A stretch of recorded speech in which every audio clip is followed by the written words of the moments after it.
All around the world, children as bored as can be until they see the glowing book and meet the teacher lady. So you're looking for a friend, you know who to call. The teacher lady loves all of y'all. The teacher lady reads, the teacher lady reads. Hey, grab a book, come and sit with me. You're looking for a friend, you know who to call. The teacher lady loves all of y'all. The teacher lady reads, the teacher lady reads. Hey, grab a book, come and sit with me. You're looking for a friend, you know who to call. The teacher lady loves all of y'all. The teacher lady reads, the teacher lady reads. Hey, grab a book, come and sit with me.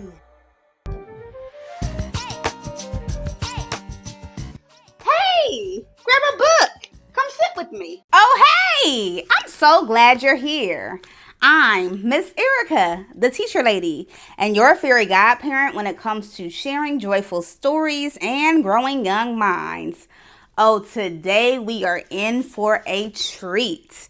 We have one of my childhood favorites, why mosquitoes buzz in people's ears. Now think about that for a second. Why do mosquitoes buzz in people's ears? For a long time, I just thought it was because they were annoying. But maybe this book gives us a different perspective. Now, this book is considered a West African folktale. A folktale is a story that many people think is fiction. Fiction means fake or made up. Some people think this story is fiction. Some people think it's a true story. Either way, most of us can agree that it has a very powerful and meaningful message. Now, all this week, our topic is problem solving and conflict resolution. Have you ever had a problem? Well, the point of this week is to help you and your grown-ups learn how to solve it. And as always, we're using literature to do so. Now, to my grown-ups watching, at the end of the week on Friday, we have the Teacher Lady Speaks, where I will present a crash course on how to get your child to be a better problem solver and be more efficient at conflict resolution. Now, I know y'all are tired of me talking. It is time to get into this story. You ready? Let's read. Why mosquitoes buzz in people's ears. A West African tale, retold by Verna Eradima. One morning, a mosquito saw an iguana drinking at a water hole. The mosquito said, "Iguana, you will never believe what I saw yesterday." "Try me," said the iguana. The mosquito said, "I saw a farmer digging yams that were almost as big as I am." "What's a mosquito compared to a yam?" snapped the iguana grumpily. "I would rather be deaf than listen to such nonsense." Then he stuck 2 sticks in his ears and went off, meek, meek, meek, through the reeds. Ooh, he irritable.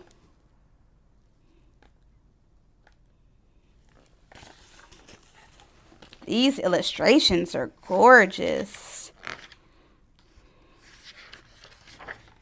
The iguana was still grumbling to himself when he happened to pass by a python. The big snake raised his head and said, "Good morning, iguana." The iguana did not answer, but lumbered on, bobbing his head, badammin, badammin. "Now, why won't he speak to me?" said the python to himself. "Iguana must be angry about something.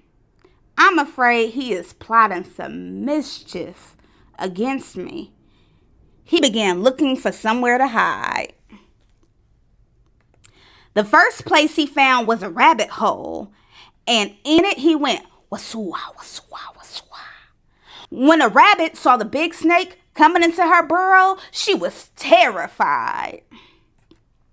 She scurried through her back way and bounded, "Kirk, kirk, kirk, kirk, kirk, kirk," across a clearing.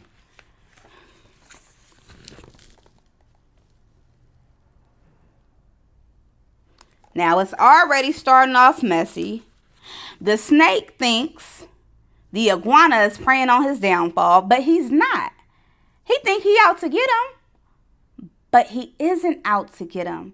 He just couldn't hear what he was saying. Here we go. A crow saw the rabbit running for her life. He flew into the forest crying, "Caw-caw-caw-caw." It was his duty to spread the alarm in case of danger. A monkey heard the crow. He was sure that some dangerous beast was prowling near. He began screeching and leaping "Keely-weely" through the trees to help warn the other animals. As the monkey was crashing through the treetops, he happened to land on a dead limb. It broke and fell on an owl's nest, killing one of the owlets. Oh no.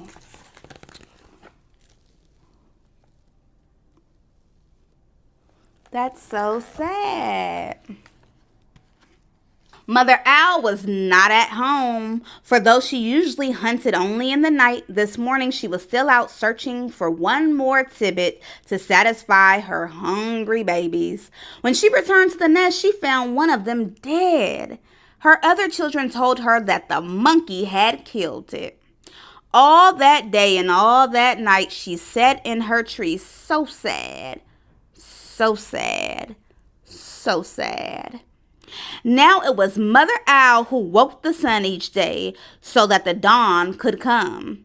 But this time, when she should have hooted for the sun, like hoot-hoo, she didn't do that. She did not.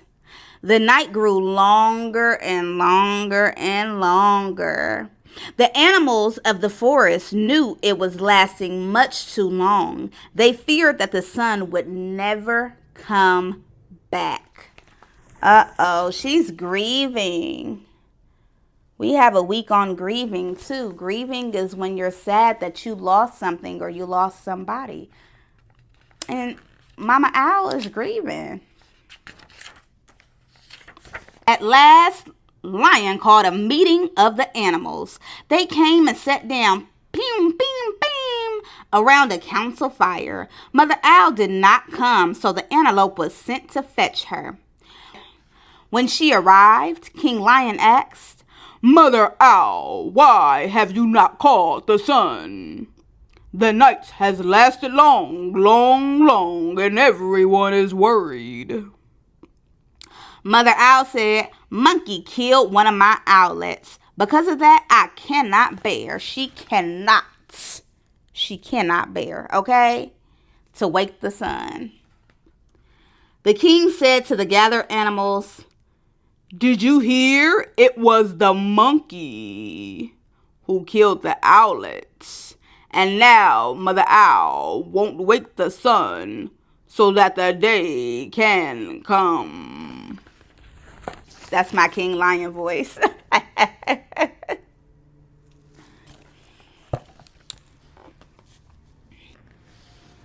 Now, before we move further, think about it. What is the main problem? What do you think the main problem is, and what are some ways that it could be solved? I see so many problems, but it all started with one, which feels like it was just a misunderstanding. Let's keep reading.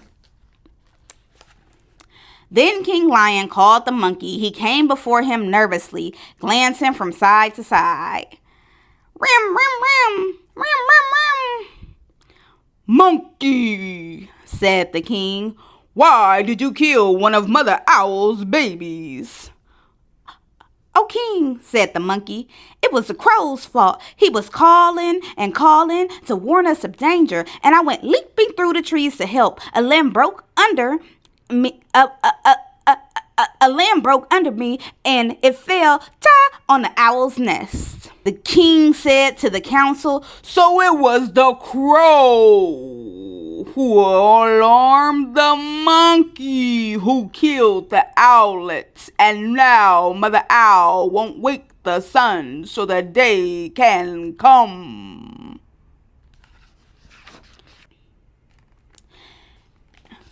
Now I want to pause, because the monkey killed the owlet on accident, but he did not take responsibility and speak up before this became this big of a problem.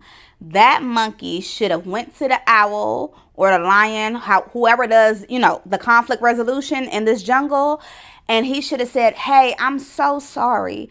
This is what happened." The monkey didn't do that. When you make a mistake, you don't just keep going until you get caught.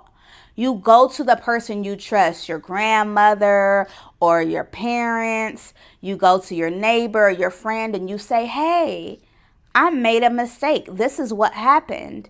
How can I make it better?" You know why? Because for one, it's the right thing to do. And it's the right thing to do because you don't want to feel bad and guilty and nervous all the time like the monkey clearly feels right now. And the person who you did the damage to would probably want to know the truth about what happened. Then the king called for the crow. That big bird came flapping up. He said, "King Lion, it was the rabbit's fault. I saw her running for her life in the daytime. Wasn't that reason enough to spread an alarm?" The king nodded his head and said to the council, "So it was the rabbit who startled the crow, who alarmed the monkey, who killed the owlet. And now Mother Owl won't wake the sun so that day can come."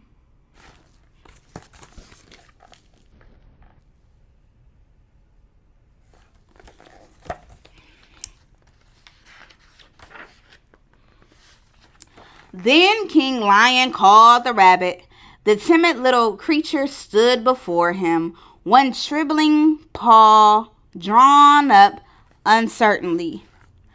"Rabbit," cried the king, "why did you break a law of nature and go running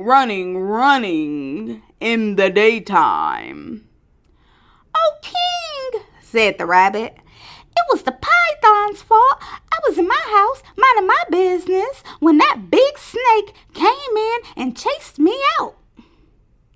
The king said to the council, "So it was the python who scared the rabbit, who startled the crow, who alarmed the monkey, who killed the owlet, and now Mother Owl won't wake the sun so the day can come."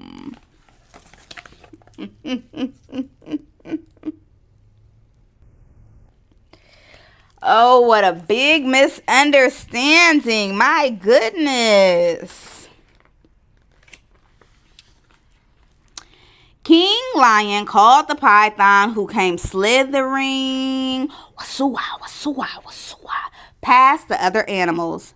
"But king," he cried, "it was the iguana's fault. He wouldn't speak to me and I thought he was plotting some mischief against me. When I crawled into the rabbit's hole, I was only trying to hide." The king said to the council, "So it was the iguana who frightened the python, who scared the rabbits, who startled the crow, who alarmed the monkey, who killed the owlet, and now Mother Owl won't wake the sun so the day can come."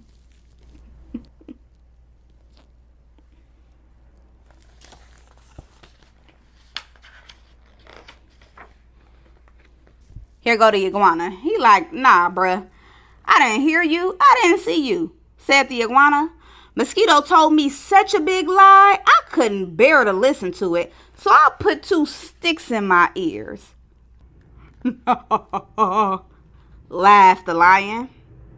"So that's why you had sticks in your ears?"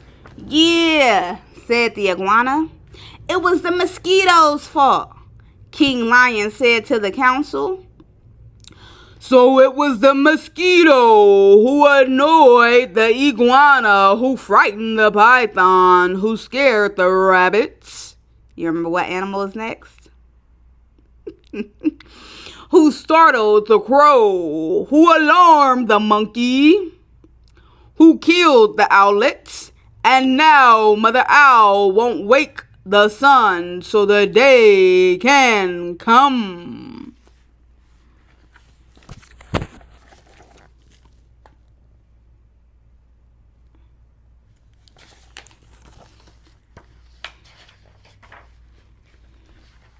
punish the mosquito. Yeah, punish the mosquito, cried all the animals. When Mother Owl heard that, she was satisfied. She turned her head towards the east and hooted, "Hooty hoo!" past that Dutch. No, she didn't. Mother Owl didn't say that. She just said, "Hooty hoo!" And the sun came up. Y'all know Mrs. Burrell played too much.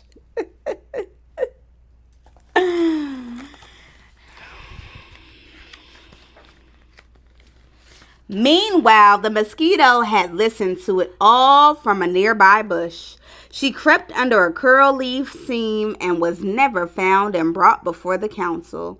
This day, she goes about whining in people's ears. Zee, zee. Is everyone still angry at me? When she does that, she gets an honest answer. Splat! The end. Wow, this was an amazing book and will really help us on our lesson on problem solving. Think about it.